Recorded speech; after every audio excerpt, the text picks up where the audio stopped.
அப்பாடா!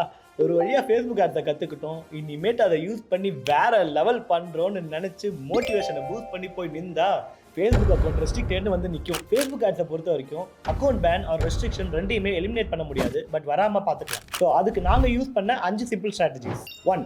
Understanding meta policies. Facebook அவங்க பாலிசிஸ்ல ரொம்ப ஸ்ட்ரிக்ட்டா இருப்பாங்க. சோ அத தெரிஞ்சுக்கிட்டு ஆட்ஸ் ரன் பண்ண ஸ்டார்ட் பண்ணுங்க. உங்க ஆட்ஸ்ல அஃபென்சிவ் லாங்குவேஜ் யூஸ் பண்றது, இல்லீகல் ஆக்டிவிட்டீஸ ப்ரோமோட் பண்றது, copyrighted images and videos use பண்றது அண்ட் பேமெண்ட் மெத்தட்ஸ் கரெக்ட்டா இல்லாம இருக்கிறது. இது எல்லாமே உங்க ஆட் வயலேஷனுக்கு காரணமா இருக்கும். 2.